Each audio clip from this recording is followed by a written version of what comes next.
Hi guys, thank you for clicking on this video. If you like this video, please consider subscribing. It will motivate me to make more videos. I had to make a video about the spoiled children, the spoiled, ungrateful children on college campuses who disrespect our flag and hate our country. I'm ashamed to be an American where not all folks are free.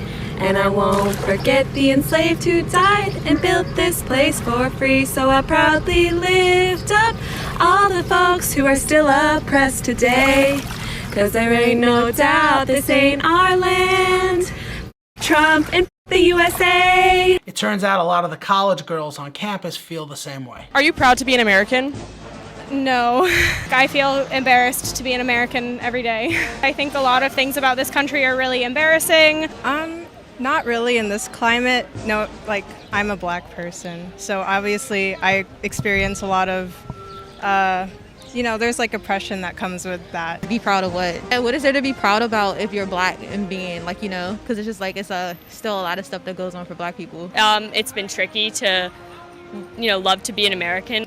I would honestly rather kind of live somewhere else. Have you ever considered moving to another country? Oh, absolutely. I think I had joked about it.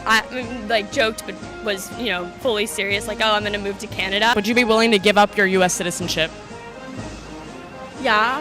It's not that necessary. I can still take vacations here. Definitely, 100%. Actually, yeah. Now, the same children who have no idea how bad socialism really is keep talking about how great it would be. In your opinion, is socialism a good thing or a bad thing? I think people kind of throw that word around to try to scare you, but if helping people is socialism, then I'm for it. It could really benefit our country in the future. I think it's a good idea. Trying to spread the wealth is definitely a good thing in America, and it's definitely a thing that's needed. There's a lot of things with social welfare that I think would be good to have. Do you have a positive reaction to socialism or a negative one? I'd say a more positive one. I'm definitely more open to it. We should have a standard of living for all people. So let's see what it's like to live in a socialist country. First, we'll go to Venezuela. Venezuela was so rich in oil, it was exporting it.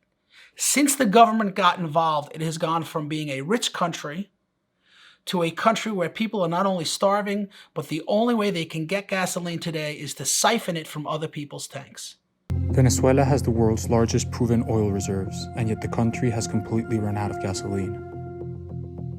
After nearly 2 decades of epic mismanagement, the socialist government no longer has the capacity to extract oil from the ground or to refine it into usable form. The little gas that is still available comes via periodic shipments from Iran, but the Venezuelan government barely charges for that gasoline. Instead, it rations it through a quota system, so filling up your tank can mean waiting in line for days.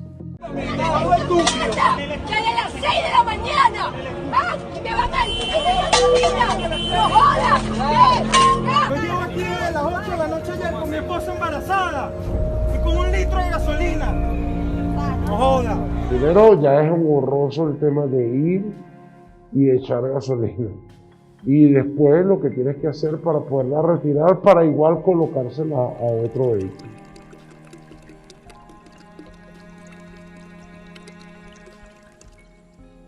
Let's see what it's like getting food in Venezuela. And listen to their warning at the end of this clip. This is a pretty dangerous part of town. What are we doing here? Buscando algo que comer. What kind of food?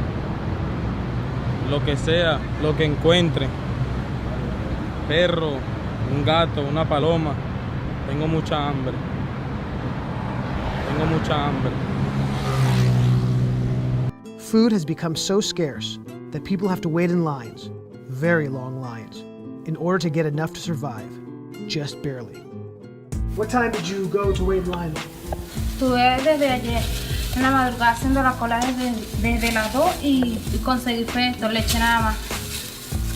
All night, all you got was that one can of milk, of leche? Nada más, una sola. A mí me toca son los martes y me toca ir los lunes desde más o menos de las 12 de la noche, dormir allá y esperar a ver qué llega, si logro comprar algo. O sea, es muy difícil. What do you think of Americans who want to bring socialism, democratic socialism, into America? Tienen que vivir lo que nosotros estamos viviendo. para que ellos vean que no es nada bueno, para que vean que esto es lo que es una pesadilla para uno, terror. Yo le digo al estadounidense que no cometa esa locura porque eso es una mentira. Pues a nosotros nos mintieron, estamos pasando hambre, hay mucha delincuencia y bueno, que no cometan esa locura. Lo que le diría es que intentaran vivir aquí, que ellos se vinieran para acá y que sintieran lo mismo que nosotros estamos sintiendo, para ver si dirían que aquí hay de todo, como ellos dicen. Los invitamos a que vengan y vivan aquí. Now listen to this crazy liberal who lives in the United States tell us how happy the people are in socialist countries. They are one of the most productive, their people are the happiest, they have the least amount of crime, violence, and Socialist countries. Yeah, there's nothing wrong with it in my eyes. Now let's listen to those who fled Venezuela and listen to their warnings. What would be your message to young people that think socialism would be a good idea here in America? Look yourself in the mirror of Venezuela and Cuba. You do not ever want anyone, not even close to socialism, to come to this country. People are eating from trash bags in the street. So how has socialism actually helped the country? In Venezuela, there's not food, medicine, education, nothing. It's this big lie to people who are disadvantaged, and it just actually makes them worse off. I left my home country 20 years ago because of this, and it's a gradual process over time. Little by little, power is taken away from the people. The people who come from these socialist countries love our country. The people from Venezuela, we're very grateful with the United States, with this beautiful country, because they give you all the support right now in this critical situation. This is a beautiful country. It's the best of the world. It's the most powerful, and we didn't get there just with socialism or anything close to that. By the way, what kind of flag are the Venezuelan people protesting with? What flag are they holding in addition to their flag? Our flag. Look, the American flag. Why? Because our flag represents freedom. And nobody values freedom more than those who have already lost it. We know how they feel about our country and our flag. Let's go back to the spoiled children on college campus. Some students have told me that they think the American flag is a symbol of oppression, genocide, and racism. Would you agree with that? Yes, wholeheartedly. I guess I don't look at it positively. Like, I do look at it negatively, because again, I don't agree what this country is founded on completely. I've definitely seen the American flag used as a racist symbol. A lot of what this country is founded on and stands on is a lot of injustice, again, a lot of genocide. Well, we've also taken a bit of land from Native Americans. That's unfortunate too. And it's just really terrible that we've done all these things. And this flag kind of reminds me of that, of all the sins we've committed against others.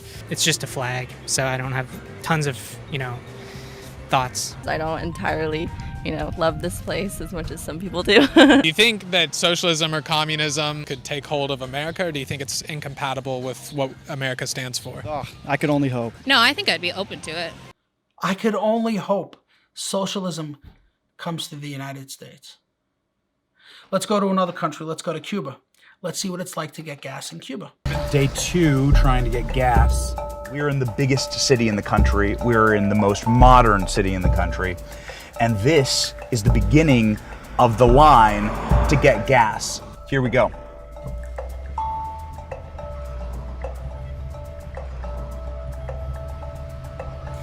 You'll notice people are sitting in their cars. These aren't parked cars.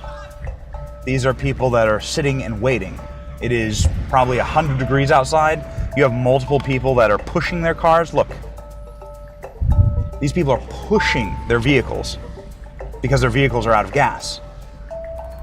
This is a functioning line. These are not parked cars. These are human beings inside of their vehicles.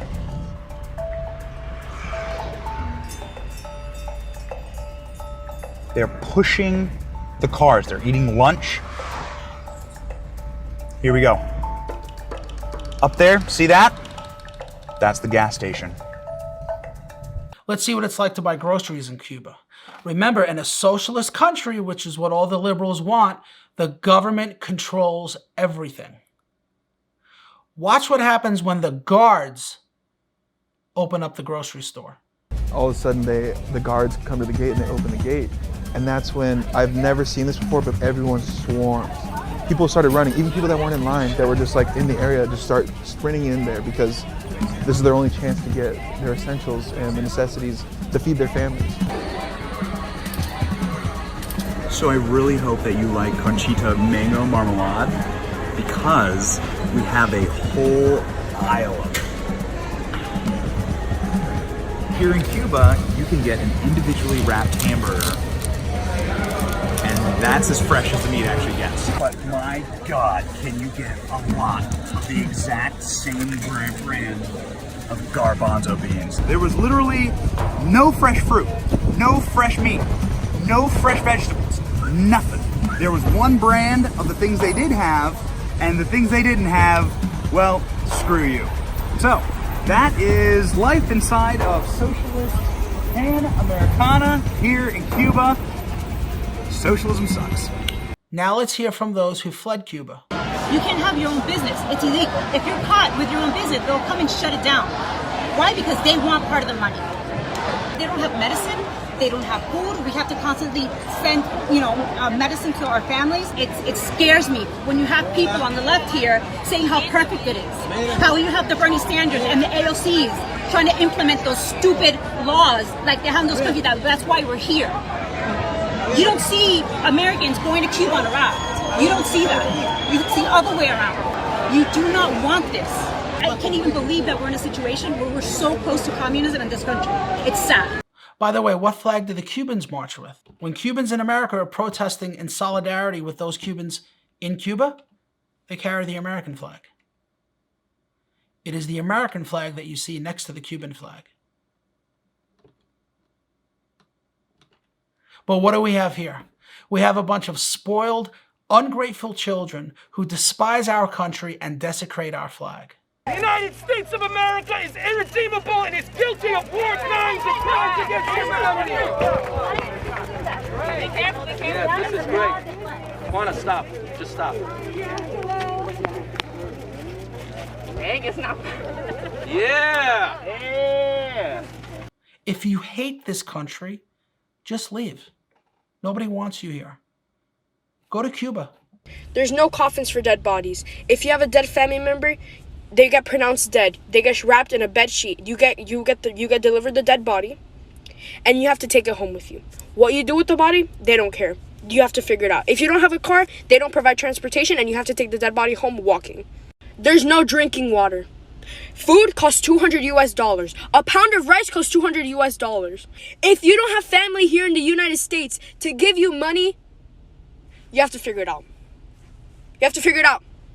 Because the only way you can get money in Cuba is if you get it sent to you by here.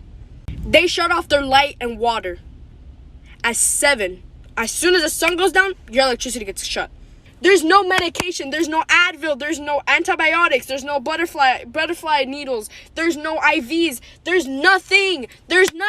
And now is when people are hearing the screams out of Cuba. Do you know who this man is? His name is Daniel Lorente. He's from Cuba, and he's been arrested more than 20 times, all for waving the American flag in support of freedom. At one point, the Cuban government put him in jail for 9 years. Here he is running across the May Day parade with our flag. He was caught, he was beaten, and sentenced to jail again. This time they sent him to a psychiatric ward for a year. As part of his release, his condition was never to wave or hold the American flag. And although he was barred from displaying the American flag, what do you think he did when he got out? He had our flag tattooed on his wrist. I felt like if I had the American flag and was associated with the American identity, I was associated with like a lot of bigotry and like a lot of racism and sexism and not stuff that I like really would like to think about the American flag symbolizing. So it's a symbol of hurt. Shame, honestly. Do you think it represents freedom? No, I don't. I think like we once were free, but with now like there's like just new laws and like new things coming about that I don't know if that's true anymore. What type of laws? I don't know, just any kind of looking up to America as it is today, like, has to incorporate the fact that, like, we are a nation built on slavery. Why do you think these people are waving the American flags overseas? That's a good question. That's a good question. You know the Cuban people risk going to prison for waving the American flag, and yet they do it anyway.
Let's listen to more people who fled Cuba. What we're seeing in America among young people is this shift where they're looking at communism favorably, they're looking at socialism favorably, and they're kind of turning their back on America, saying that, you know, this country isn't all that great. To all those people, all I want to tell them, fly to Cuba, stay there.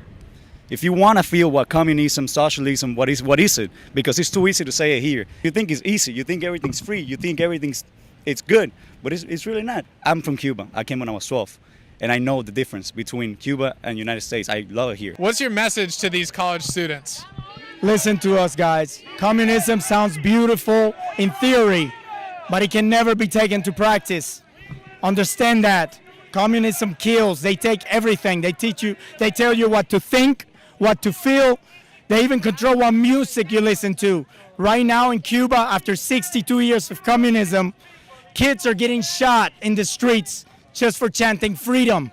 Now, there's no footage of the next country I want to show you. We don't know what it's like to get food or gas in this country, but I can tell you that it is so bad, people are risking their lives to get out of it. This morning, NBC News is the first Western news outlet to get a glimpse of the path that a desperate North Korean soldier took when he made a mad dash for freedom. Back in November, that soldier, Oh Chang-sung, scrambled across the DMZ, the heavily guarded border that separates the two Koreas. The daring escape that captivated people around the world started in a speeding Jeep. Cameras on the South Korean side captured the defection as it unfolded, the vehicle blowing through a North Korean guard post and then crashing into a ditch. He was trying to drive across the dirt, just to drive across. Right. And then when he realized he couldn't, he got out. As he took about 2 steps, as you saw in the video, there were about 4 North Korean soldiers that started to shoot at him. So he ran this same This is basically path. the path that he ran. It was actually quite remarkable when you see the video, right, of him running, and he was getting shot 5 to 6 times. It took South Korean soldiers and U.S. servicemen nearly 15 minutes to find the defector. You can see him here, hiding under leaves, helpless. Why would people risk their lives to come here? Why would people walk for thousands of miles through other countries just to get to the United States? Thousands of migrants from Central America are gathering in Guatemala for an expected push north towards the United States. Determined not to stop till they reach the US. This group of several thousand Honduran migrants now in Guatemala have been walking for weeks. Some of them clashed with Guatemalan police as authorities tried to push them back towards the border, but with little effect.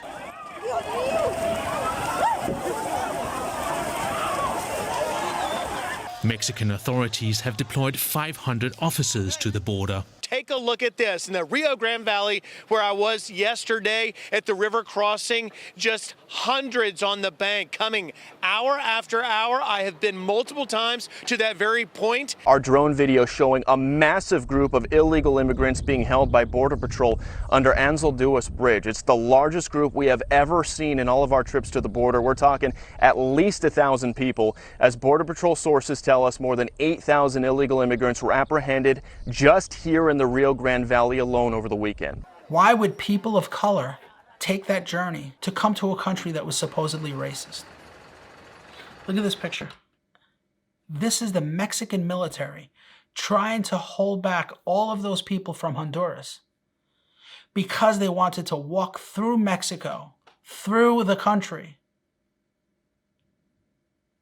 to come here. You hear over and over again that the flag has no value, that it is nothing but a piece of cloth. You don't just hear it from college students, but you hear it from a lot of people. This is Shannon Sharpe comparing the American flag to a pair of jeans. When did this narrative come to be that the military and the police own the flag and only them? I can go buy a flag and I can hang it up in my backyard. People, we need to stop this, Skip. We need the flag is a piece of cloth, and nobody fights for a piece of cloth because. Yeah, they do. Don't say that. So that's the let me ask you a symbol question. of this country. That's what it represents. So they'll fight for a pair of jeans. You should own that. They'll fight for a pair of jeans. If that's what we had chosen in 1776 that represented our nation, you better believe they would. I will never understand the argument when people are saying it is just a piece of cloth. There are symbols in any civilized society that have meaning. If I were to give you the finger, would you say it's just a finger? Or does that gesture mean something? There are certain words we're not even allowed to say anymore in our society. Symbols mean something. Ask a Christian how they feel about the cross. Ask a Muslim how they feel about the Quran. And yet we have this insane argument that it is just a piece of cloth. I just think it's a piece of cloth at the end of the day.